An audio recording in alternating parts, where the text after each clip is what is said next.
if you tell most entrepreneurs in most ecosystems in the world that what they want to build is impossible, I feel like most normal people would be like, okay, so let's move on to the next thing. You tell an Israeli entrepreneur that what he wants to build is impossible, he says, hold my beer. And then 2 minutes later, he builds it. On this episode, I explore a far range of innovation, including missile defense systems, artificial intelligence, transportation tech, and atmospheric water generation. It's going to sound like science fiction, but they literally have water coolers, but without water feeding into it, just air.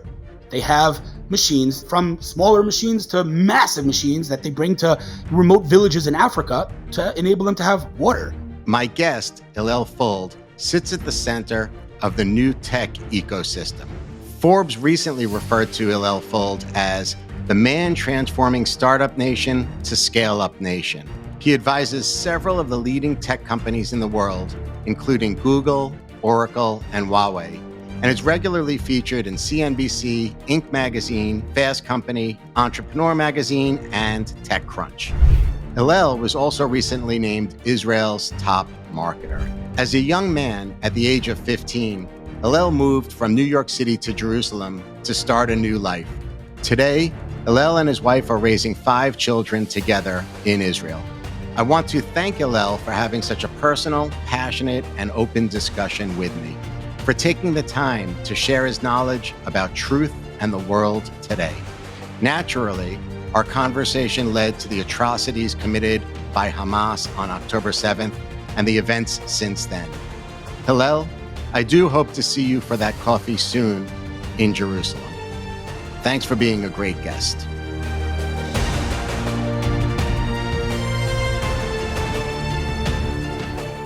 All right. I am so excited to have Mr. Hillel Fuld live from Israel joining me on some future day. Let's start easy. Let's break into it. I'm curious. When did you get involved with technology? Were you like growing up an Apple computer guy? Like what got you excited about technology when you were young? So first of all, I'm not an engineer. I'm not like one of those guys that's like talking about how he had the Apple One and he was coding and all. I don't code. I actually was a late adopter. I remember I must have been, I want to say like 14. And I remember turning on a computer for the first time. I remember where I was standing and I'm like, what the hell am I looking at? And so I would say that from that moment, it was clear to me that I was going to work in tech. But again, what we know now or what we have now did not exist back then. I mean, the words blogger, influencer, or social media, or iPhone, any of these things didn't exist. So, I definitely didn't have any kind of strategic plan of becoming who I am now because, again, it didn't exist. But it was clear to me that I was going to work in tech in some capacity. So if you forward then to this, your career has been pretty illustrious as it relates to, having a position within the tech community. So what do you find interesting from a macro perspective about technology today or technology's influence on society today? Yeah, so I think that, in the olden days, quote unquote, there was kind of like life and then there was tech, right? Just like there was any other field of, whatever, physics, I don't know. Like, okay, there's life and I'm a physics professor and it doesn't really interface with my life. And I think today life is tech. Tech is life. I mean, who doesn't, when I give lectures and I say, who here is into tech? And like some people raise their hand, some people don't raise their hand. I'm like, who has a smartphone in their pocket? And then everyone has, so like we're all obviously using tech. Some are using deeper tech than others, but technology has basically penetrated all aspects of our lives. But it's become, there are certain levels of philosophy now that we're running into with technology. Like I know right now, a lot of the guys in the AI community are balancing the difference between effective accelerationism with effective altruism. Yak, have you heard of this yet? I have not. Please educate me.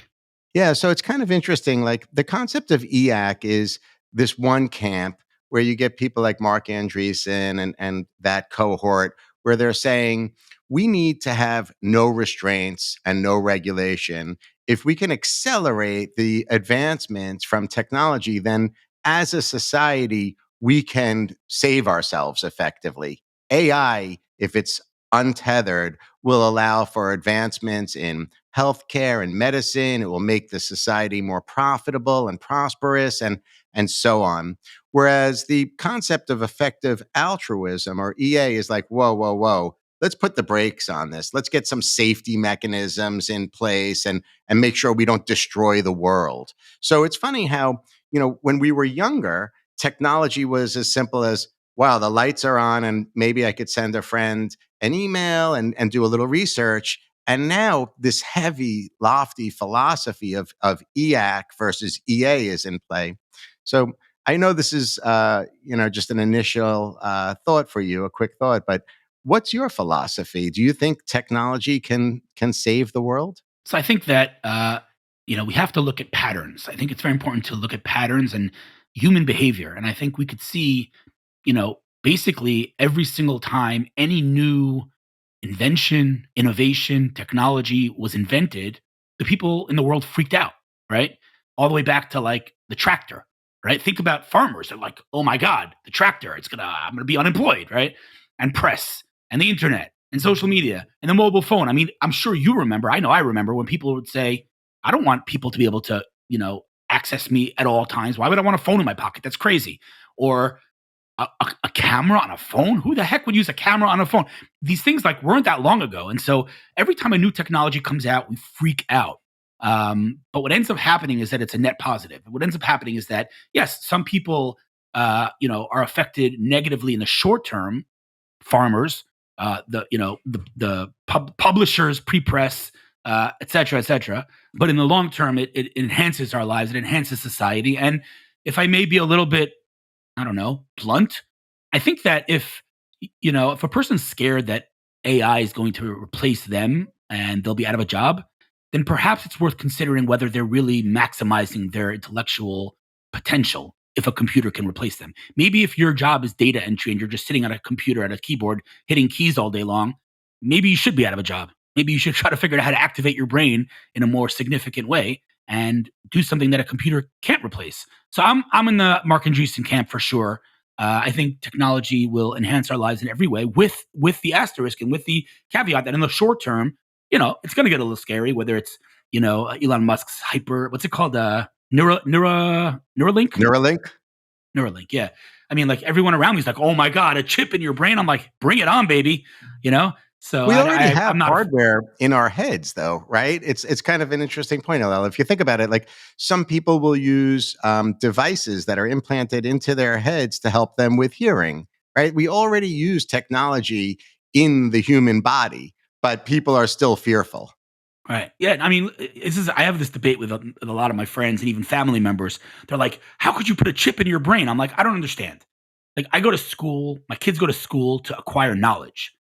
Don't you think that if I could get to that point of having that knowledge, without spending years unnecessarily and learning things that are completely irrelevant to my life, and I could get there faster and I could know everything I need to know, why on earth wouldn't I do that? Of course, I'm not going to, we need to make sure that it's safe, obviously. But once it is, tested and determined that it is safe, I don't even understand a person's perspective when they say they wouldn't do it. Of course you should do it. Why would I not want to do it? I don't get it. And I would imagine it would give certain people that are in the have camp an advantage, right? If I have access to that technology or even that chip in my brain, and it gives me immediate access to knowledge, and now knowledge is power, I could be sitting in a boardroom, I could be working on a farm, I could be working in outer space, but I have access to immediate knowledge that can change and impact the environment around me.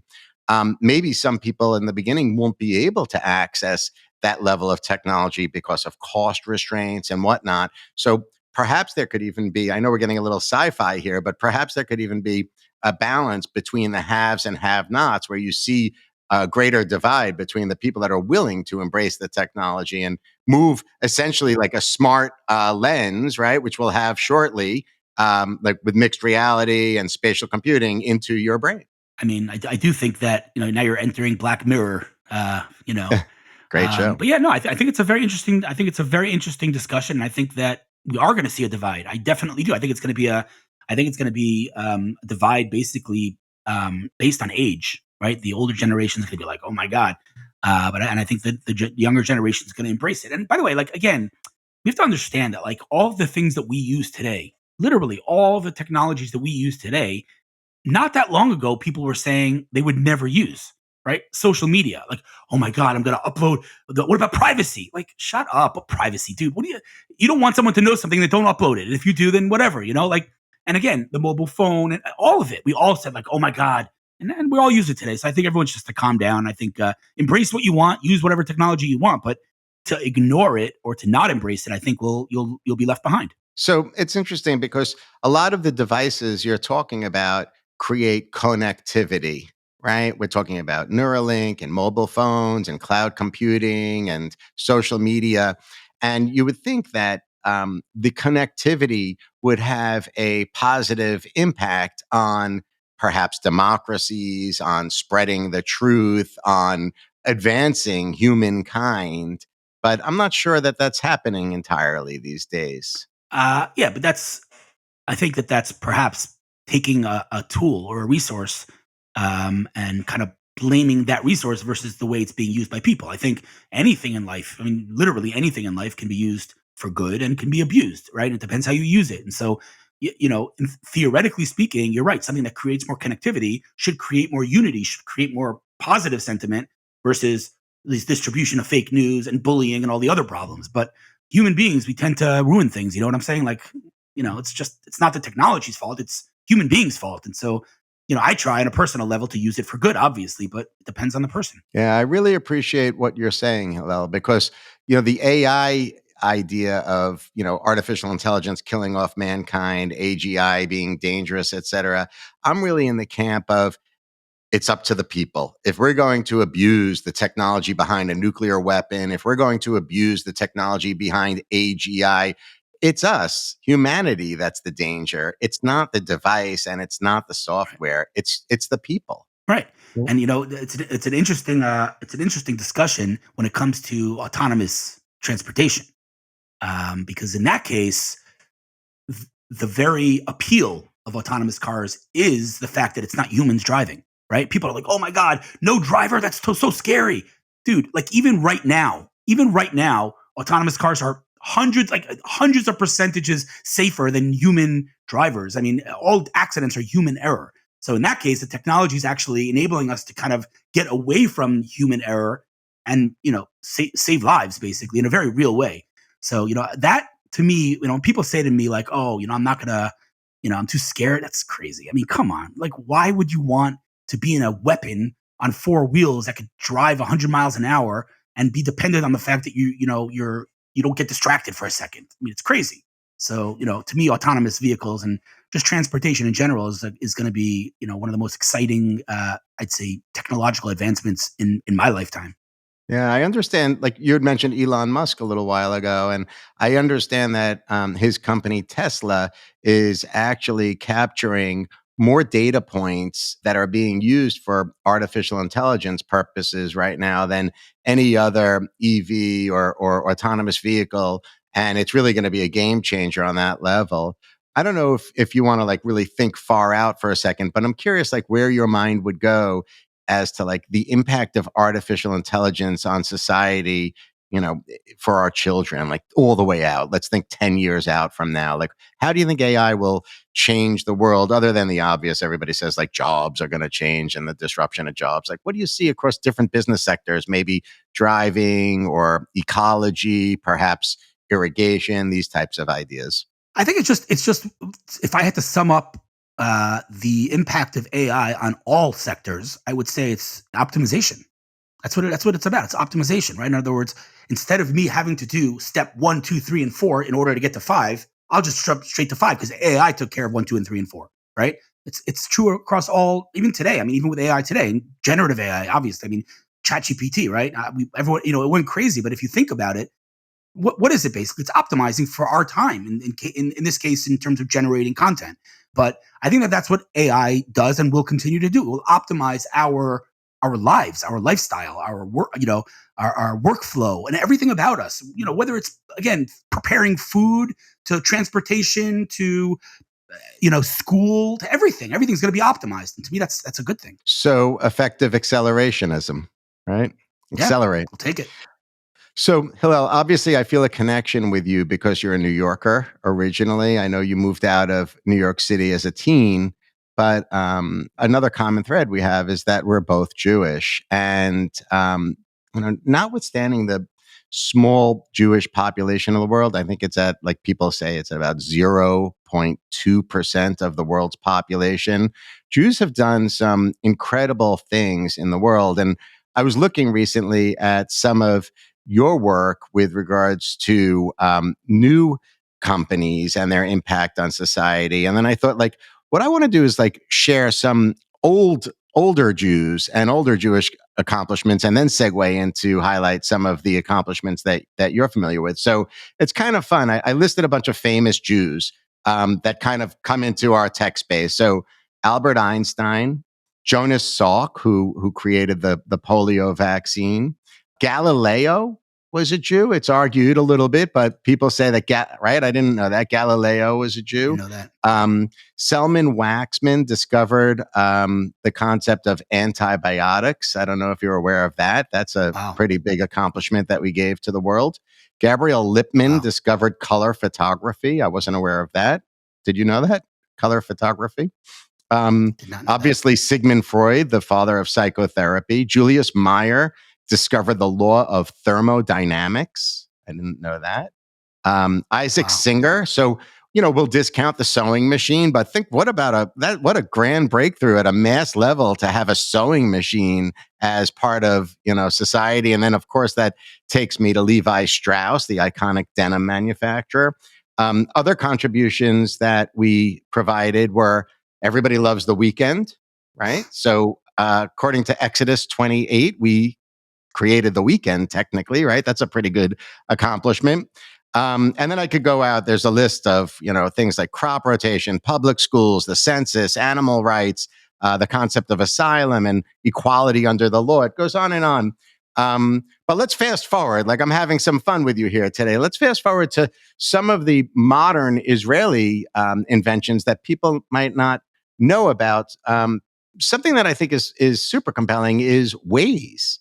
Yeah, Waze is like one of the more famous Israeli inventions that everybody knows, but there are so many. There are so many that people just don't know are Israeli. But just one word about Waze, we use it today and we love it and it's great and it brings us real value to our life. But if you think about the early days, I mean, to map out the world and to crowdsource maps, I mean, that was a crazy concept, and many VCs like kicked them out of their office, right? And it was a dream. I mean, they needed people to actually go out and map out roads. So right now we look at the kind of the end result, but think about what had to go into it. It's pretty wild if you think about it. But Israeli inventions. I mean, anything from cherry tomatoes to drip irrigation to the USB thumb drive, and the list just goes on and on. I mean, dual lenses on cameras or our phones now. That's an Israeli invention. The list is extremely, extremely long, and it's across all sectors, whether it's breakthrough cancer treatments and cancer cures, whether it's, hardware, whether it's software that we all use, like, I don't know, Monday.com or Fiverr or Lemonade or Lightricks. The list is endless, basically. So let's back up a little bit. You mentioned Simca Blas's company surrounding drip irrigation. It seems like that's really changed agriculture. What's that company about? Oh, I cannot tell you more information other than I was in the Technion a couple of months ago, and he's a graduate of the Technion, so they were talking to me about it. But I don't know very much about the company, but it 100% revolutionized agriculture. I mean, just think about the amount of water it saves to have drip irrigation, to be able to water plants without water just basically being wasted. It's an absolute game changer. I mean, it affects all of our lives indirectly, but it affects all of us. There's another company, I guess, that ties to water too. That's an Israeli invention. WaterGen, right? Yeah. Is it WaterGen? It makes. Yeah. So you want to talk a little bit? I didn't understand. Like, so it makes water out of thin air. Yeah, it's wild. I mean, I'll tell you my personal story with them. Very funny story, actually. After technology and Judaism, my biggest passion is cars. Right, I love cars, and I don't know if you know this, but cars have like 100% taxes in Israel. So you're paying double what you pay in the States, basically. And so, when I see a supercar or a hypercar or whatever on the streets of Tel Aviv, it's like, whoa.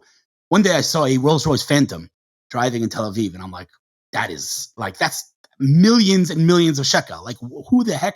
So I took a picture of it and I posted it. Within seconds, I get a message from someone saying, that's my boss's car. I said, who's your boss and what do you do? And it's the chairman of WaterGen. And then I said, oh, you work at WaterGen. I heard about the company. I had written about them previously. So I went into the office. Listen, I could tell you this. It's going to sound like science fiction, but they literally have water coolers like you would press, to fill up a cup, but without water feeding into it, just air. It just takes from don't ask me how they do it. I couldn't possibly explain it to you, but literally they have machines that are sometimes, they from smaller machines to massive machines that they bring to remote villages in Africa to enable them to have water from the air. I mean, I know it sounds like water fiction, it's science fiction, but check out watergen.com. It's unbelievable, truly unbelievable. So actually, when you talk about Africa, it's interesting. I actually met the founder. Again, it's Water Connected. The founder, I think, if I say it correctly, I think her name is Sivan Yari of Innovation Africa. She met with me in New York City a while ago. And again, I don't think people really understand the extent of Israeli innovation impacting the entire planet. Do you want to talk a little bit about Sivan's company? Yeah. Sivan's amazing, by the way. My daughter, for her bat mitzvah, she had done no, it wasn't for her bat mitzvah, sorry. My daughter had done a project, I think, in school where they had to choose a hero and feature them and talk about it. So she did it on Sivan Yari. And Sivan's a good friend of mine. So I actually made sure that they met, my daughter and Sivan. She is a phenomenon. Honestly, she is just a tremendous, tremendous human being. She looked at Africa like the rest of us look at Africa, and we say, like, okay, whatever. We have solar panels on our roofs. We have obviously running water. We have everything we need. They don't have running water in Africa. They don't have electricity. They don't have any of this. And the rest of us were like, okay, we shrug our shoulders. We're like, okay, whatever. But she wouldn't have any of that. And so she's like, I got to do something about this. And so she built Innovation Africa, which is an unbelievable organization in which they basically create infrastructure in these villages in Africa to pump clean running water, something that many of these kids in these villages have never seen before.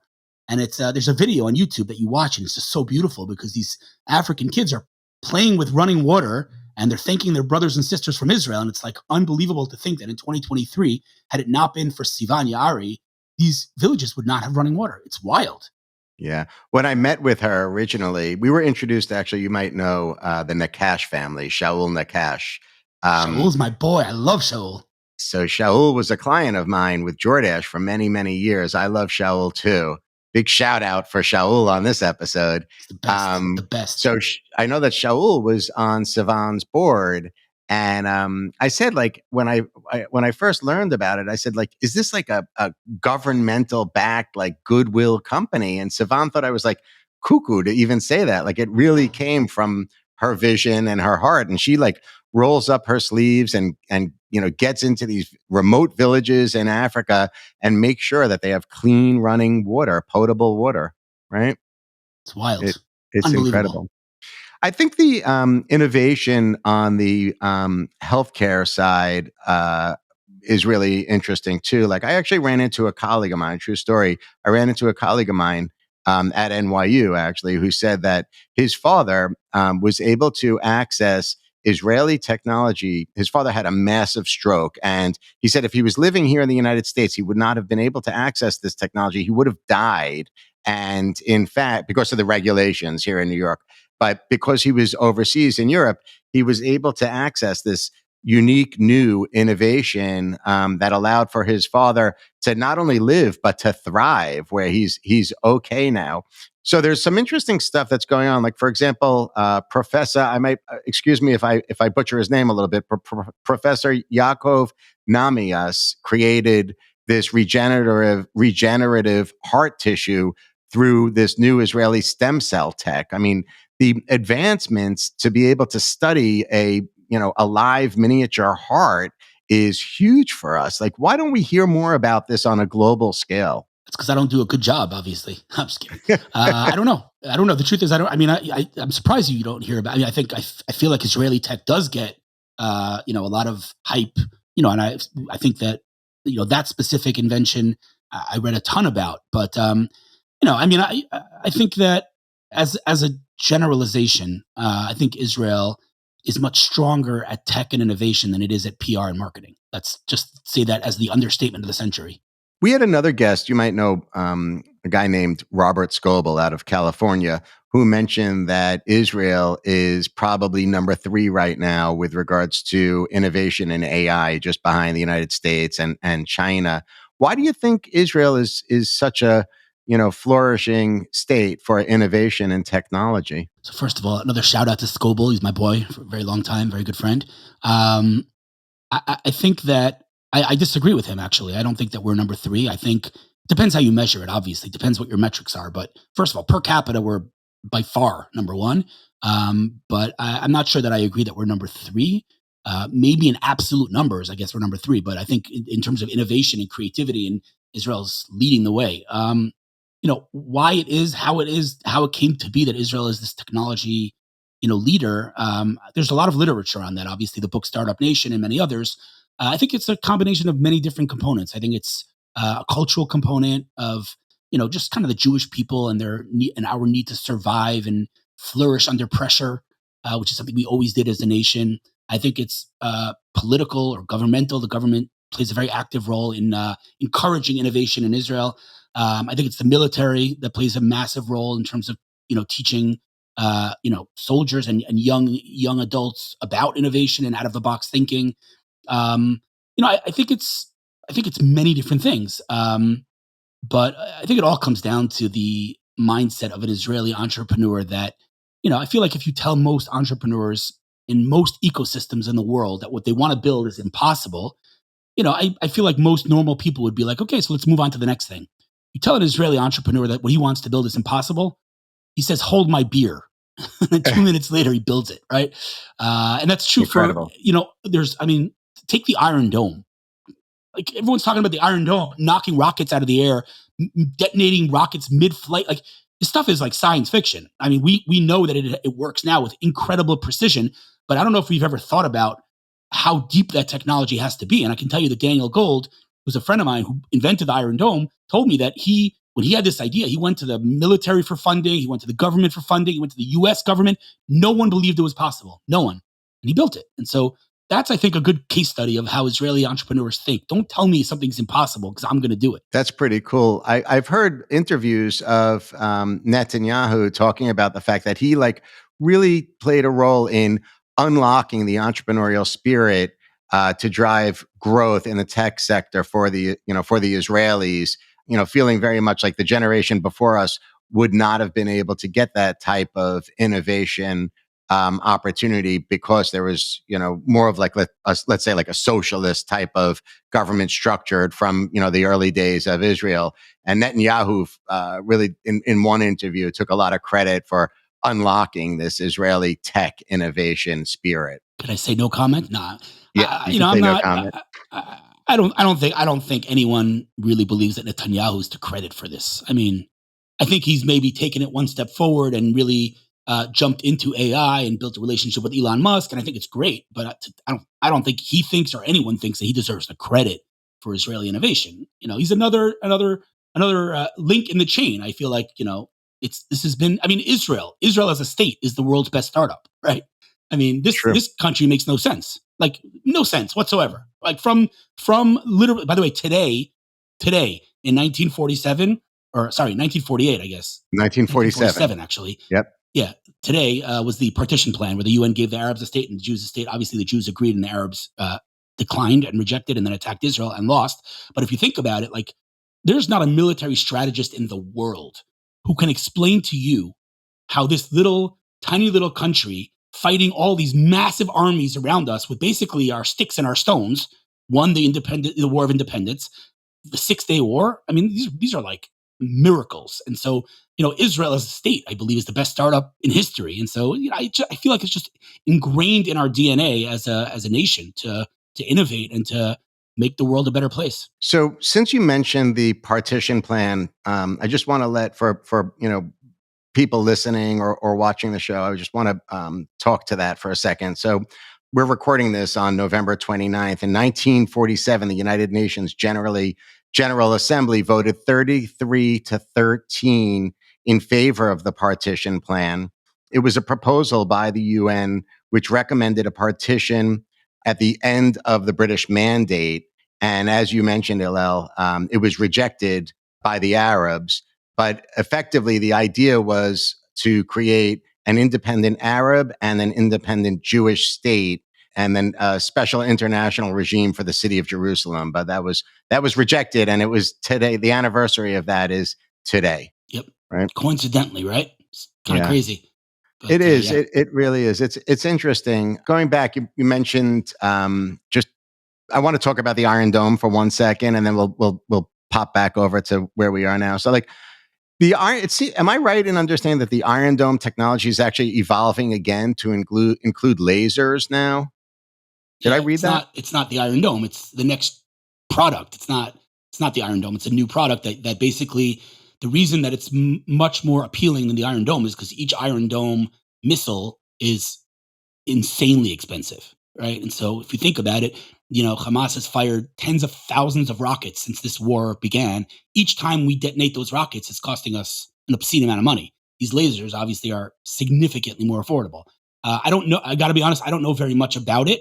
I know that when I met with Daniel Gold and his team in the IDF, they were very, very excited about it. But I still have to do some research. I haven't had the time. The war broke out, and I'm just like 100% occupied with that. But from what I hear, it is an absolute technological breakthrough. Do you feel like, when you talk about the war and the situation right now,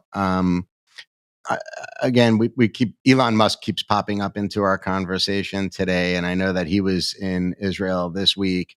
He offered some solutions. He offered like a pathway with 3 ideas.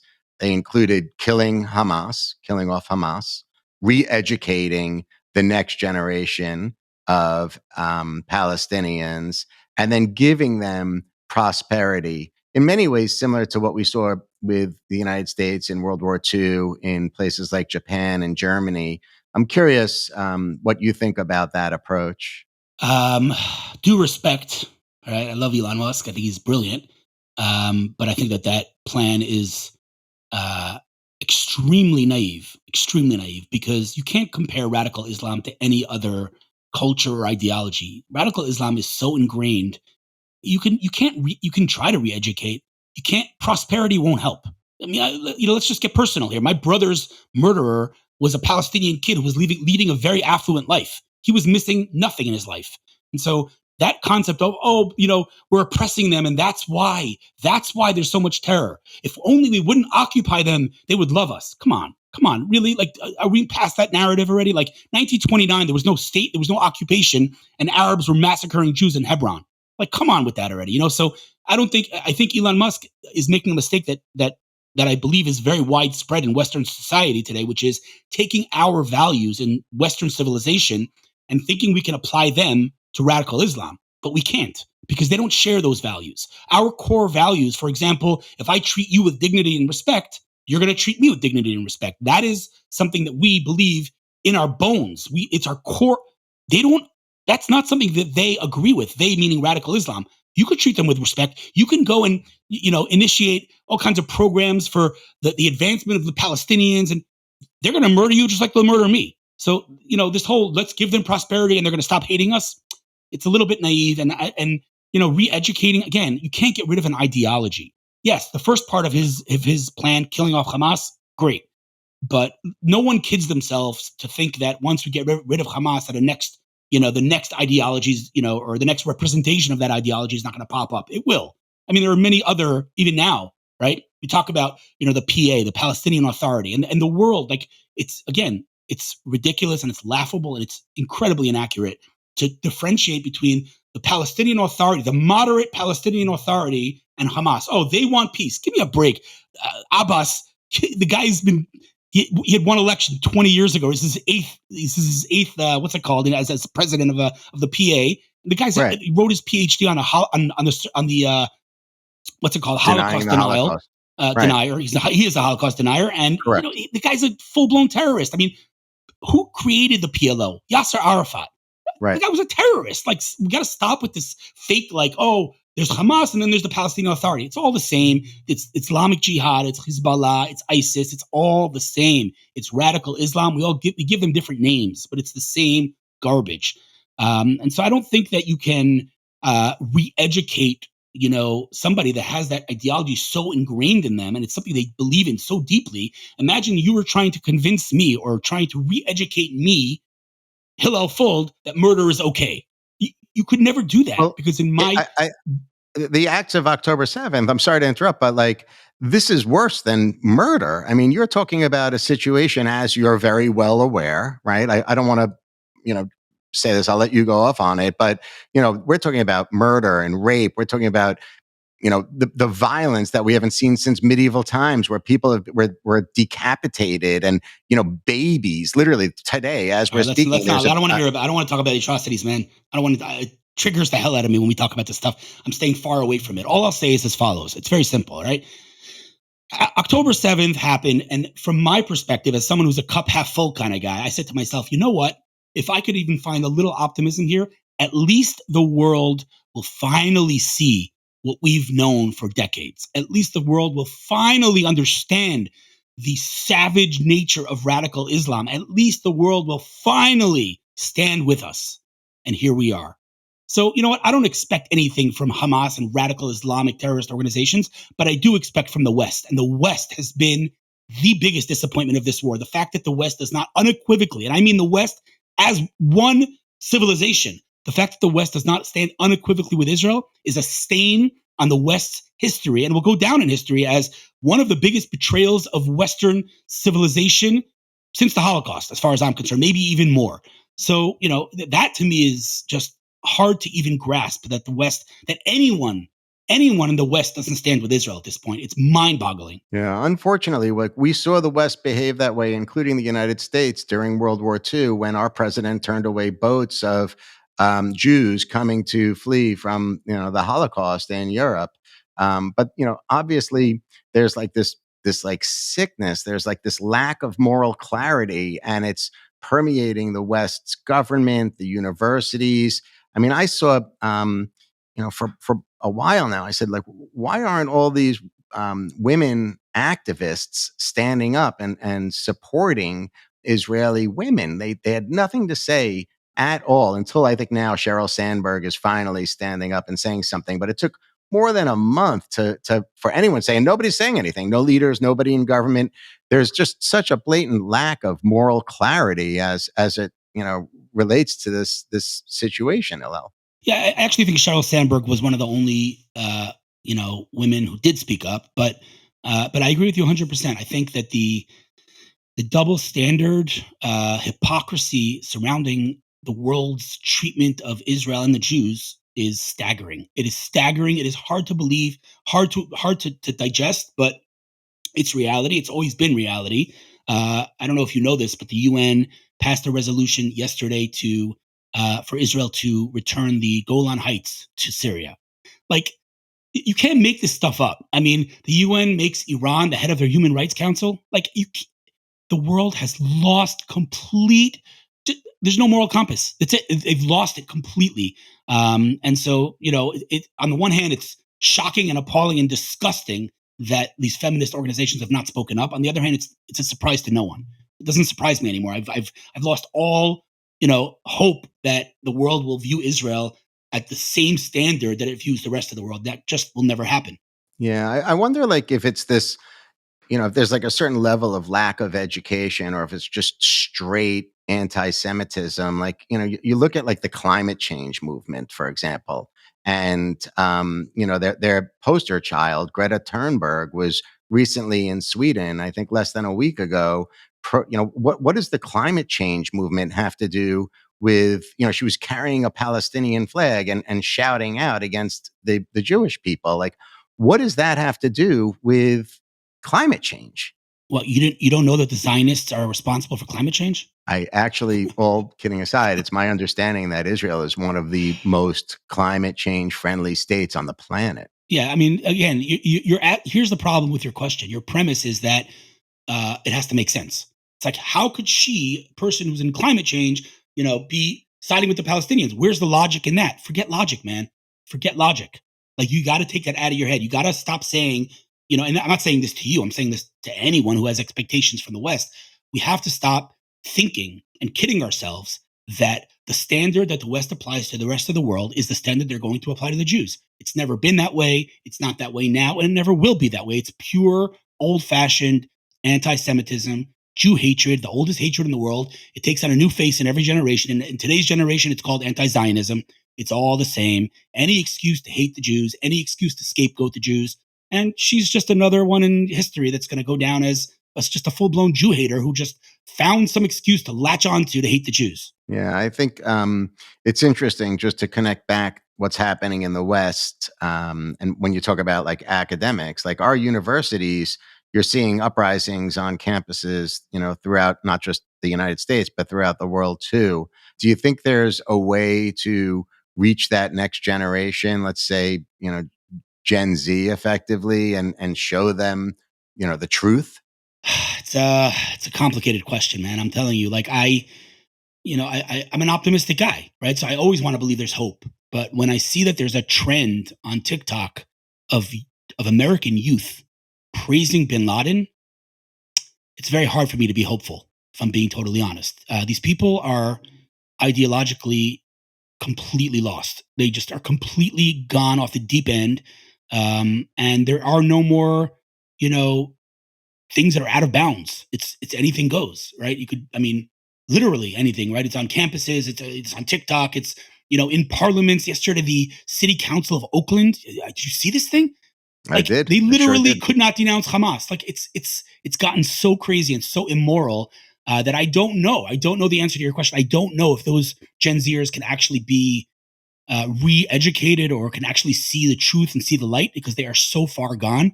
And it's not going to get any better, right? We know what's going on campuses.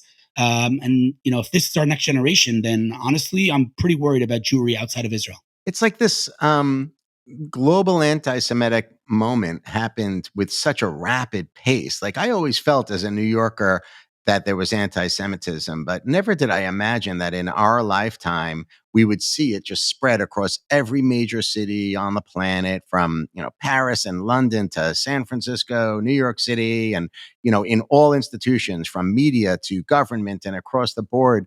Hillel, do you think that we'll be able to turn it around? I mean, we were able to do so after World War II. We were able to do so after World War II by denazifying Germany. That was a very, concentrated effort. I don't think that it's possible to put the genie back in the bottle or the cat back in the bag, or whatever the expression is. I think we can maybe come up with very targeted solutions to deal with specific issues. But do I think that there's any way to reverse the anti-Semitism that we're seeing?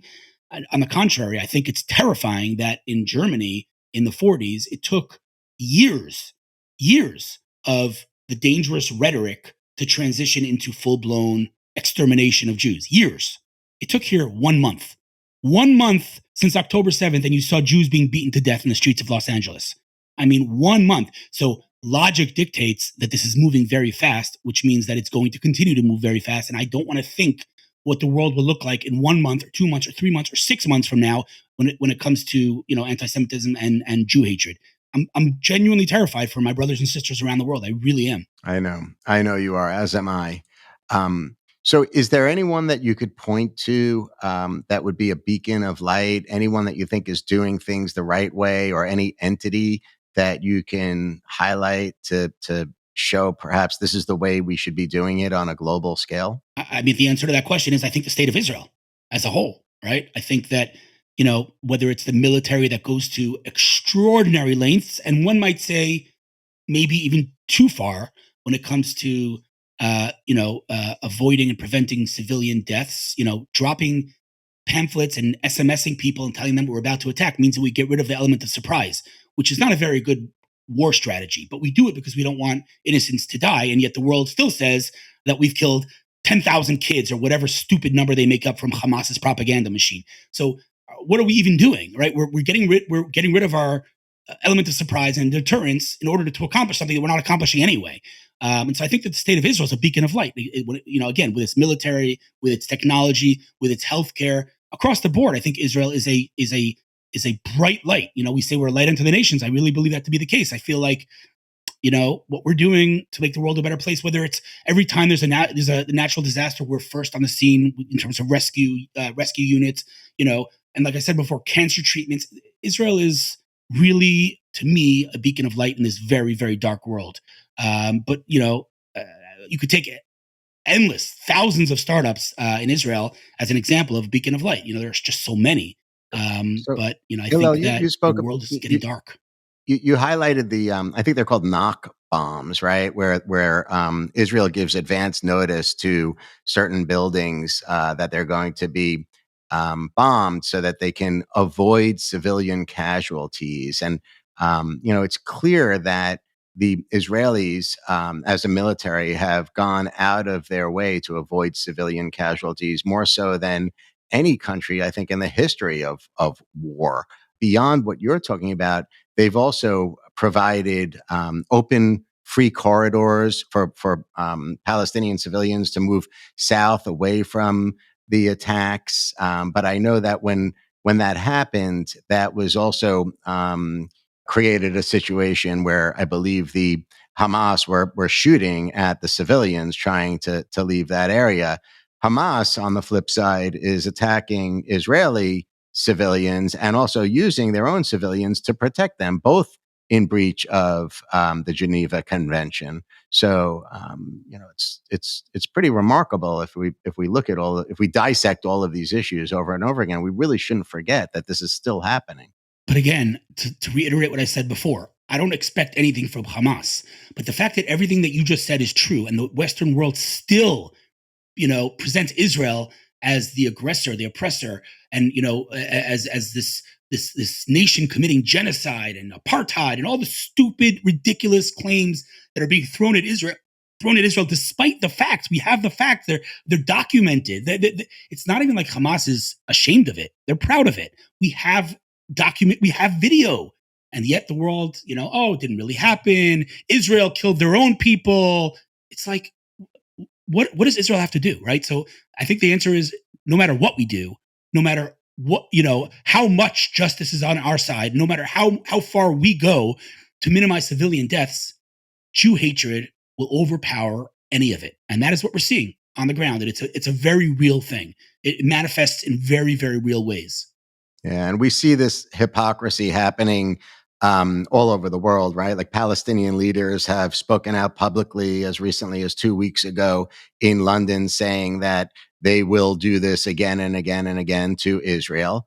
But yet we still close our eyes to it. The world closes their eyes to it. So, Hillel, we have a tradition on Some Future Day. Our guests end the sentence. The show name, Some Future Day, is inspired from literature, from James Joyce specifically. And what we do is we set up, I like to set up a guest with predicting what the future might be. So I want to start the sentence for you, and then you can take a second to think about it and let me know what you think. But in some future day, technology will bring people together again on a global scale to provide hope. I love that. That's beautiful. Hillel, is there anything that we haven't covered today that you'd like to address? No, I think we covered it all pretty well. I just think that whoever's listening, viewing this, should really, I think, make a conscious effort as a human being with integrity and with a conscience to try to step back from the propaganda they're being fed on mainstream media and try to look objectively. I know it's hard to do. Just look objectively. You know what? Take any component or any element of this war just look at the protests. Look at the Palestinian protests. Look at the Jewish protests. Do you not see it? Do you not see these two sides? Take whatever you want to look at and look at it objectively. And I think, the proof is in the pudding. I think it's clear that in this war, maybe more than any other war since the Holocaust, maybe even more than any other war period, this world is now being split into two. There's good and there's evil. And any, sort of moral equivalence and equal sign between, there are two sides, is moral bankruptcy. There are not two sides. There's good and there's evil. There's the side that minimizes civilian deaths and there's the side that maximizes civilian deaths. That's it. And anybody who doesn't have the ability to say that clearly is either blind or, I don't know. You finish that sentence for me. I mean, it's impossible not to see unless you don't want to see it. All right, Hillel. Well, thank you so much for your time today. Honestly, it's truly been a pleasure. You're inspiring. You're insightful. You're obviously passionate. And you're a great human being, and I really appreciate the time you gave today. And it's been a pleasure getting to know you. Thank you, Mark. Appreciate the opportunity, and I'm looking forward to grabbing a cup of coffee in Tel Aviv with you soon. I would love that. I would absolutely love that. I know your time is very important, so thank you so much for joining me today. For ongoing insights surrounding these important topics, you can join the conversation on my social media channels, including Twitter, Instagram, and LinkedIn at Marc Beckman. And to sign up for my newsletter on Substack, you can find me at marcbeckman.substack.com. To make sure you don't miss a show, be sure to subscribe to Some Future Day across all major platforms worldwide, including YouTube, Spotify, and Apple. Special thanks to New York University for producing Some Future Day, and a big shout out to my producer extraordinaire, John Boomhofer, for being patient and always encouraging me to push through. Thanks a lot, John. Have a great day.